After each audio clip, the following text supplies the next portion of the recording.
What's going on, everyone? Welcome back to yet another video, and into this video we are going to look at how to create infographics, all right, using CorelDraw. If you are new to my channel, I am Infographics, and this is where we learn everything related to graphic design. If you have any question along the line, drop it right under the comment section, and don't forget to subscribe to my channel, guys. Like this video, share so that other people can benefit from it. So without any further ado, let's jump into it. Open your computer. Okay, let's go. So I'm going to push this aside and leave it somewhere here, since we are creating this right from scratch. So the first thing you need to do is to quickly grab your ellipse tool over here.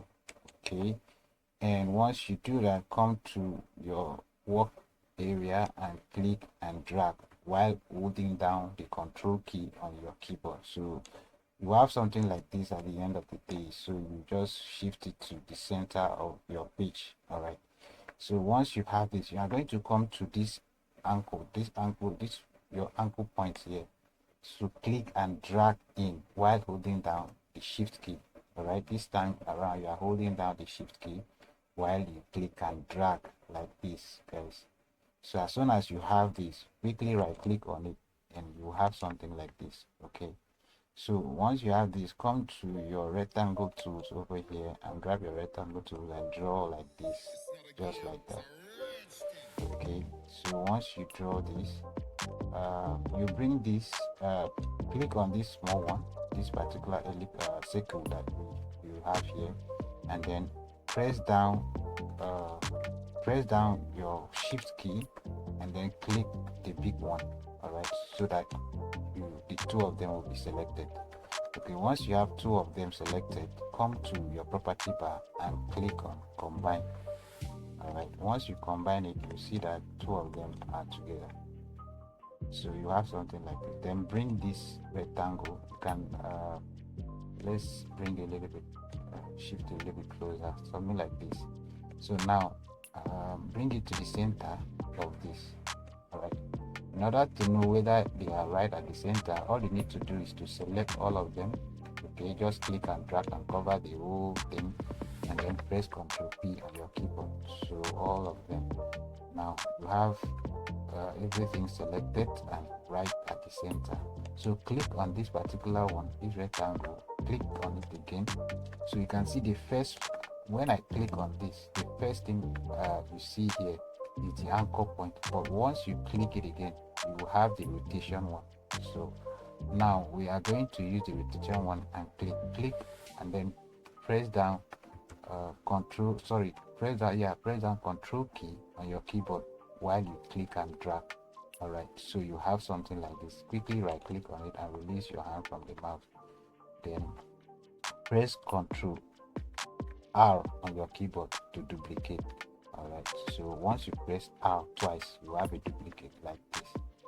Okay, then select everything. Like I say, click outside, then drag and cover the entire area of your work. So you have everything selected like this.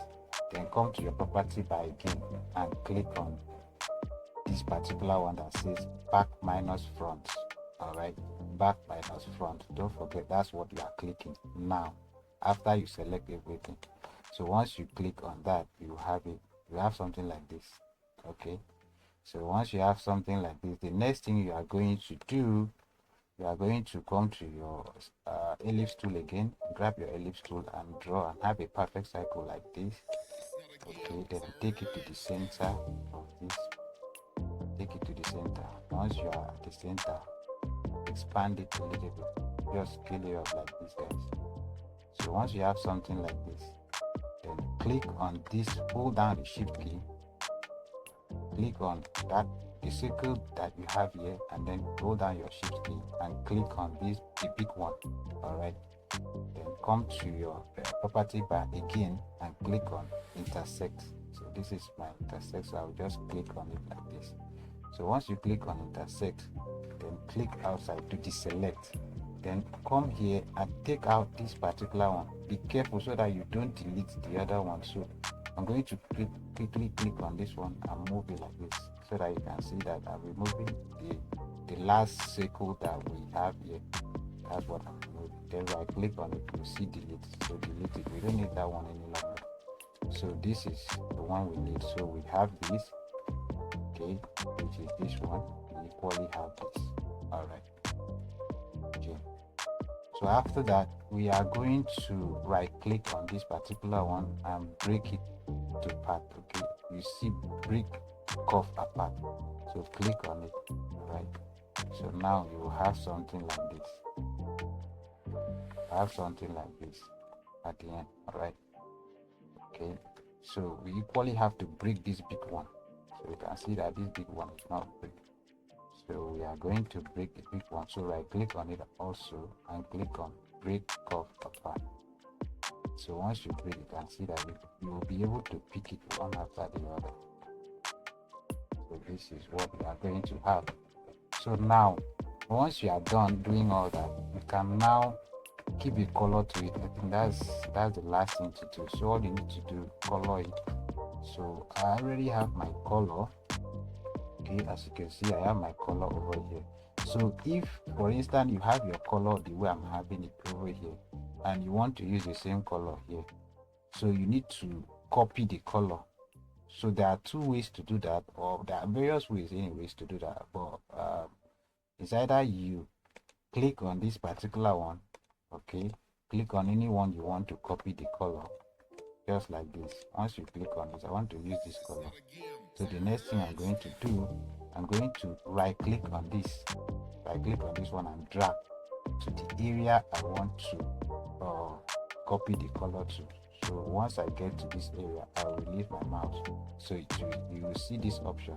Then choose copy fill here. So you can see that color has been copied. So I'm going to go ahead and do the same thing to this one, copy fill, right? And then this one as well. I'm going to copy this color. Just go ahead and copy the color, guys. As if you have a color, a particular color you want to use for your infographic. So all you need to do is to copy the color just like that, or you use eyedropper tools. Eyedropper tools is over here, guys. This thing is called eyedropper, eye color or color eyedropper tools, whichever one. So click on it and then click on the color just like this, then come to this place. So that is the second option. Just go back, continue the process, click on it, click on the color, click here, do the same thing. So either you click here, you right click and drag to this place and copy fill. So you have something like this. Okay, so once that is done, you can also give this one colors. Okay, can give it a color, just the same thing that we did here. Copy fill, okay, copy fill, copy fill, copy fill, right? Just copy the color and fill here. Don't worry, you will see the result of what I'm doing now. You can't see the difference because they are the same color. So you will see the difference as soon as I'm done doing this. So now once you are done applying the color, then click on this particular one, because we need to change this color a bit, because this particular one, this big one and this small one are the same, they look the same. So what you are going to do, just click on this, select and come down here and double click on it. So you have this edit fill color palette. So what you need to do, you drag it down a little bit just to change the color. As you can see, the color is changing. Just to change the color a little bit, click on OK. Do the same thing here. Double click, right? You have this, so you drag it down a bit to change the color a bit. Do the same thing here. Double click and bring the color down. Click darker. Click on OK. So go ahead and do the same thing here, guys. Drag it down a bit to change the color, and same thing here. I'm going to drag it down just like this, change the color a bit, right? And then just to make the color different from the big one, so that's why we are trying to change the color. So go ahead and do that, and just be careful not to mix the color with something else. Right, use the right color, guys. So whichever color. So once you are done like this, just select everything like this, because we are going to remove the outline. You can see the outline, black outline here. So we are going to remove the outline so that the infographics will look beautiful. So the next thing you are going to do, come to your, just come here, come over here. You can see my mouse, right click on it. So once you do that, the outline is no longer there, so you can see this thing looks beautiful. Now you can now bring in your text. Okay, so for instance, I already have my text out here, so all I need to do is to copy this text and place it here. Okay, just continue, just bring in your text, place it whichever way you want. Okay, just bring down your text, continue, arrange your text whichever way you want for your infographics design. Just arrange your text like that. Okay, just arrange your text. If you have a logo like I do over here, just bring in your logo to the circle, or to the center rather. Okay, bring in your logo and right at the center. So at the end, this is the outcome of our design. So if you have any question, drop it under the comment section and I will be happy to respond. I will see you in my next video. Don't forget to subscribe to my channel, like this video. I'll see you in my next video. Bye for now.